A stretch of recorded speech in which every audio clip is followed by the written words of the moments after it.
Yeah, I think this just really showcases the core of the whole series. Okay. Oh my god, I think a Rathalos is coming now. Little holiday in the digital world.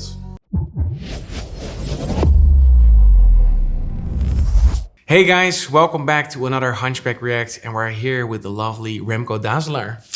Hello guys. Remco is working at Kaioken. He's a programmer, so in a way this is Composers React. But you do a lot of implementation in audio as well. So therefore we thought, let's give a voice to that, because it's mostly composed for people that make music or even play an instrument. And we thought, let's go a little bit deeper into programming and games. Mm-hmm. So what do you do exactly for Kaioken? Well, I'm a lead programmer. So I'm building a lot of systems, doing a lot of implementation, fixing a lot of gameplay, and creating a lot of gameplay mechanics. But also implementing sounds and managing the music that's in the game. So yeah, it's kind of like all over the place. Yeah, so you need to be pretty musical also to not only be a programmer, but also understand kind of how a certain room needs to sound and how it's logical into a 3D environment.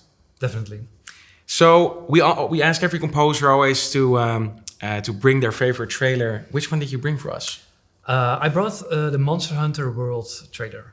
Oh, wow. Why did you bring this specifically? Well, this was the first real multiplayer.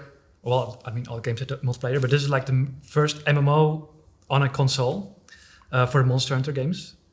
And Monster Hunter World is like, Monster Hunter is one of my favorite game series. And this one was really special for me, and especially because of the, I'd say that like the impact or the quality of like the game and all the story and trailers around it, the marketing. All right. Yeah. So we just watch it and see what we think of Monster Hunter? Definitely. Yeah, here we let's go. do this.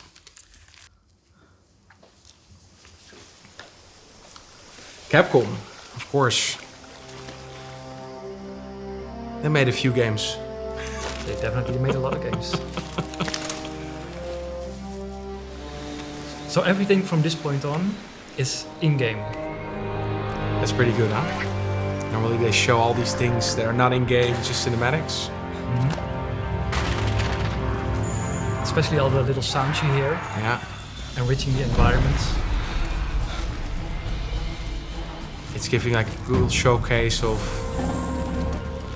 I believe that's cool, that they go for the gameplay instead of just showing the world.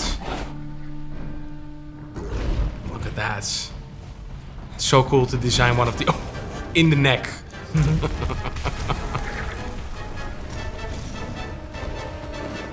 got some horn action here.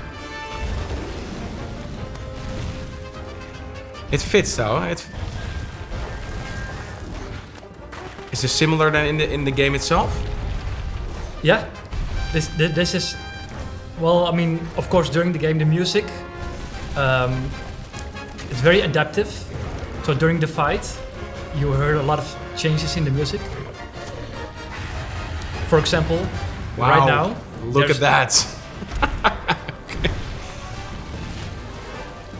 So it's not only you fighting, huh? Mm-hmm. So this can happen in the game sometimes. Somebody takes over the fight.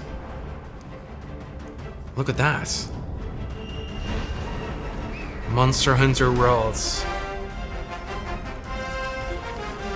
It reminds me of kind of this old kind of Disney ride. Mm-hmm. Yeah, so this is the classical Monster Hunter team. Yeah. What an anthem, huh? 2018 this came out. Yeah, it's been a while, but it's still amazing. What is this? He's roasting some chicken.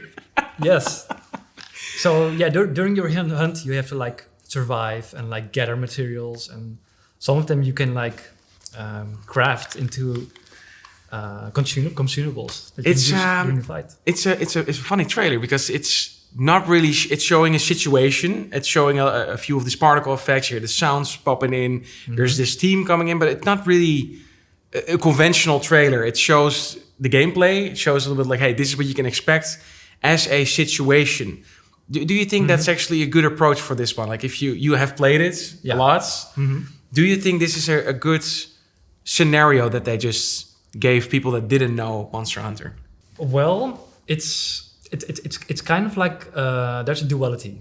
So at one point you really want to present a story and like grip people and get them to play the game, and that's one approach. But the other approach is to like show what this game is about. What will you be doing? Like 90% of the game, and that is hunting, and the whole game is built around hunting. So I feel like by using this trailer to just show their strongest point, everything else in the game, like the story and the other parts, will only strengthen what they have already shown. So again, you're saying there's a little bit of gathering going on. So that last part where you're like cooking the meats or you're it was a bit of a comic relief there. But it's part of it. So you have you have this big world. There's this monster attacking you or actually attacking each other, which is kind of it's a very dynamic world. Yeah. So the idea is that you are hunting the monster. Yeah. Of course, but there's a lot of reasoning behind it, and like there's things wounded within the story. But yeah, I think this just really showcases the core of the whole series. And if you think about more of an implementation of sound, because like we never really talk about that, like in games, how you implement that, and that it's sometimes not even as much being busy with creating the music, creating the sound design, but also implementing that. If you play a game like this is a huge world. What can you say in kind of a nutshell? How does that work? Like, how does this programming sound into these games work? Like, what do people need to think of? What do people normally forget? Well, the thing is, the whole sound experience of the game, it's like based on a complete summary of like a lot of small components. So besides just the music you hear, like the one that's like really making you feel hyped about the fight, you know, like it's really intense, or like it's slowly building up, like this building up the tension a little bit. Yeah. For example, when one of the monsters meets another wild monster, you have this thing that's called a turf war. So they're fighting over their territory. Yeah. And is it also maybe written like that you have this dinosaur just on foot, and this dinosaur in the air, or this monster, and they're fighting, they have their own team, and the music is also colliding. Is that also what they did? There's actually some of that going on in the game. And there's a lot of iconical monsters that have their own musical theme. So the moment one of those monsters pop up in the game, you can hear the music changing. Okay. And even by just hearing the music, you can already hear like, oh my god, I think a Rathalos is coming now. Okay, so kind of like Elden Ring, you are being already make ready. It's like, okay, I think I need to fight the huge golem right now. You feel it in the music. It's kind of the theme of the big monster or the group of monsters that are getting you. And one of the strong things in the Monster Hunter series is that like a lot of one of those monsters, those bosses, they're reappearing. So that means like in different games, you have those typical monsters sometimes popping up again in a game. Sometimes it's a real surprise, and sometimes it's. So why is this so close to the heart? Because you picked it, you said like, of course I played it a lot, but why is this such a close to the heart thing? Because there's many games in Monster Hunters, right? Actually, one of the first Monster Hunter games I ever played, it was on the PSP. Okay. It has always been a handheld game. So it has been hopping around the PSP, the PS Vita, the Nintendo 3DS and 2DS.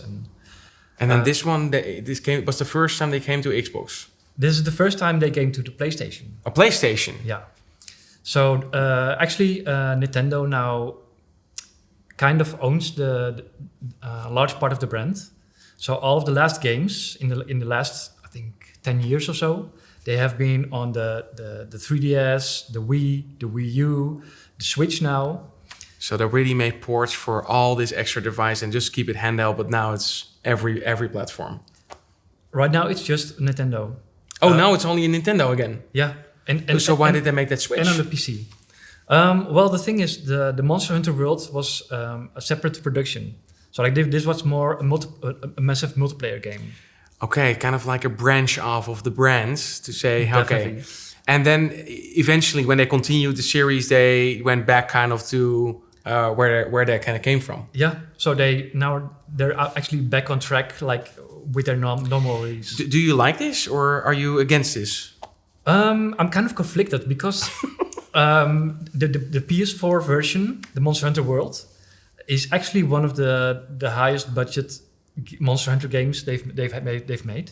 Okay. And you can really see like in the quality of the game and like how good it works and like the content that's in there. Like the environments are huge and there are a lot of those environments. Yeah.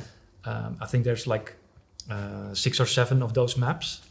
And even one of their expansions that they brought out is like a completely second game, content-wise. Yeah. That big. So if you look back at the normal Monster Hunter installments that we now have on the Nintendo, they are like they're still really good games. They bring new mechanics, but they're still pretty compact in comparison. So it's manageable. Like that's what I have with games. If they're way too long, like I find it hard to commit to games like that, where it's like I can put more than 100+ hours in it. I tend to not have too much time or not making the time for it. Yeah. If it's a game around like 10 hours, 15 hours, I can still break it off as like binge watching a Netflix series. Right. Here you can lose a lot of time in. Yeah. This is a game where hundreds of hours are sinking. Hundreds. Thousands. Some people. Some people do that. I didn't manage to get above 200, but... Oh, wow. Okay, but so you know the game inside out. With 200, or is it still lots to discover for you? Well, that's the thing with the Monster Hunter games. Their level design is crazy. At least in the last few games. And their level design is so good that even after a few hundred hours of gaming, you can still get lost in their world. Wow. So that's well designed then. A good level design, good little game mechanics. Is it then adaptive? Is it kind of changing while you're playing it? Or is it really a set design of these levels? The levels themselves are set. Yeah. They don't change much. There are some missions that will tweak the environment a little bit. It's something you can really lose a lot of like focus on these games. Absolutely. But it's also great because you kind of can put yourself into a different world and just become part of it for a second, and then you lose it again as a little holiday in a digital world. Definitely. Hey, a great one, especially because this has such a theme, such a thematic soundtrack also on the trailer. A little bit different than the conventional trailer, more of like a scenario. But I think it's good, and also good to get a little bit of a grasp on implementation, like more of a programming way in music. Maybe we should even do a podcast about it where we dive a little deeper in that, in programming, adaptation, and adaptive kind of music in games. I think that's quite interesting to dive deeper on. Thank you for watching and for checking this out. If you like this, make sure to subscribe. And also, if you have any suggestions on the trailers that you want to react on, then let us know in the comments. Also, I would love to know what your favorite Monster Hunter game is, and if also the new one, because I think it came out quite recently. If this actually to the better or to the worse on kind of the Monster Hunter series. For now, I want to thank you for watching and see you next time. See ya. Hey there, I appreciate you watching the video. If you like this one, check out this video or that video. And if you want to support the channel, make sure to click on top of my head on the logo and subscribe to the channel.